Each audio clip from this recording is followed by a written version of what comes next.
Saudara jemaat Tuhan, kembali dalam renungan kita di hari ini yang diberi tema doa Bapa Kami, yang diambil dari Matius 6 ayat 9 sampai dengan ayat yang ke-10. Demikian firman Tuhan. Karena itu berdoalah demikian: Bapa kami yang di sorga, dikuduskanlah namamu, datanglah kerajaanmu, jadilah kehendakmu di bumi seperti di sorga.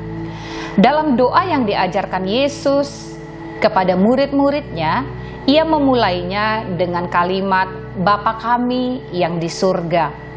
Bagi orang Kristen, mungkin perkataan Bapa kami yang di surga itu sepertinya perkataan biasa saja. Namun arti dari perkataan Bapa kami yang di surga bukan hanya sekedar hal yang biasa, tetapi ini mengartikan bahwa kita sebagai anak-anak Allah memiliki ikatan hubungan yang erat. Kita menjadi anaknya dan Allah menjadi Bapa kita.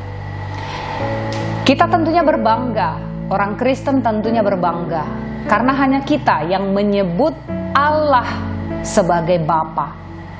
Kita berkata ketika kita berdoa Bapa kami yang di surga, itu menunjukkan satu ikatan yang erat antara anak dengan Bapa. Dia menjadi sumber kita. Bapa menjadi sumber segalanya bagi kita, karena kita adalah anak-anaknya. Dan bukan hanya menunjukkan ikatan dan hubungan saja. Ketika kita berkata Bapa kami yang di surga, ini juga merujuk kepada bagaimana Allah itu menjadi otoritas kita. Dia Bapa menjadi otoritas dalam hidup kita. Ketika kita menyebut Bapa, ini berbicara tentang keberadaan Allah yang berotoritas penuh atas hidup kita.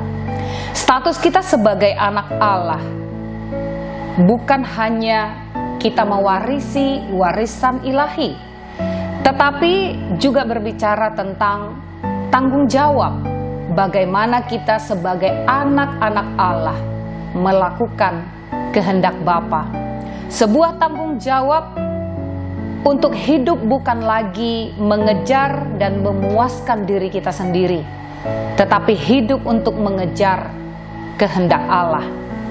Oleh sebab itu, Matius 6 ayat 10 diakhiri dengan kalimat, jadilah kehendakmu di bumi seperti di surga. Meskipun kita telah dibebaskan dari segala perbudakan dosa, bukan berarti kita bebas melakukan sekehendak hati kita. Tetapi kita diselamatkan, ditebus, diangkat menjadi anak-anak Allah. Ada tugas tanggung jawab yang harus kita kerjakan, yaitu melakukan kehendak Bapa. Jadilah kehendakmu, bukan kehendak kita. Allah adalah Bapa kita, bukan sekedar tentang hubungan yang erat, tetapi ini juga berbicara tentang menghormati Dia sebagai otoritas tertinggi dalam hidup kita.